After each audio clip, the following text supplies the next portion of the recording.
एक भक्त थे, उन्होंने भगवान का नाम जपते हुए जीवन बिता दिया, पर भगवान से कभी कुछ नहीं मांगा। एक दिन वे भक्त बांके बिहारी मंदिर गए, पर ये क्या, वहाँ उन्हें भगवान नहीं दिखे। वे आसपास अन्य भक्तों से पूछने लगे कि आज भगवान कहाँ चले गए।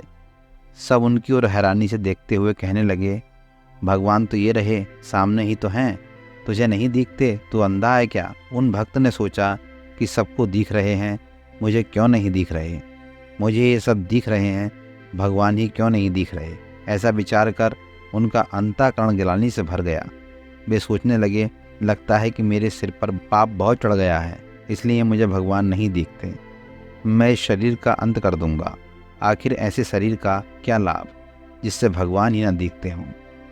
ऐसा सोचकर वे यमुना में डूबने चले गए। इधर अंतर्यामी भगवान एक ब्राह्मण का वेश बनाकर एक कौड़ी के पास पहुँचे और कहा, ऐसे ऐसे एक भक्त यमुना को जा रहे हैं, उनके आशीर्वाद में बहुत बल है, यदि वे तुझे आशीर्वाद दे दें तो तेरा कोढ़ तुरंत ठीक हो जाएगा। ये सुनकर कौड़ी यमुना की ओर दौड़ा। उन भक्त को पहचान कर उनका रास्ता रोक लिया और उनके पैर पकड़कर उनसे आशीर्वाद मांगने लगा।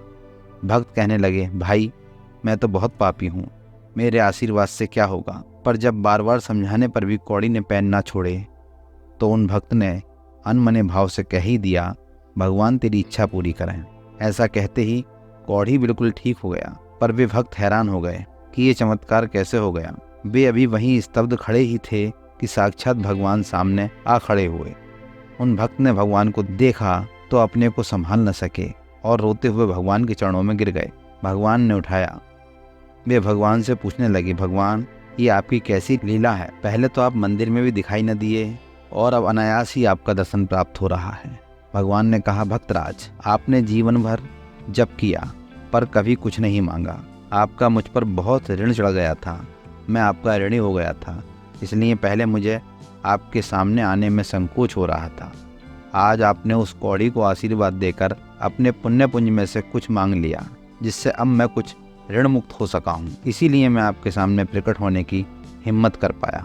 साथियों, वे भक्त धन्य हैं जो भगवान का नाम तो जपते हैं पर बदले में भगवान से कभी कुछ नहीं मांगते। जिनके भगवान भी ऋणी हैं, ऐसे भक्तों के चरणों में इंसान अपना माथा टिकाता है।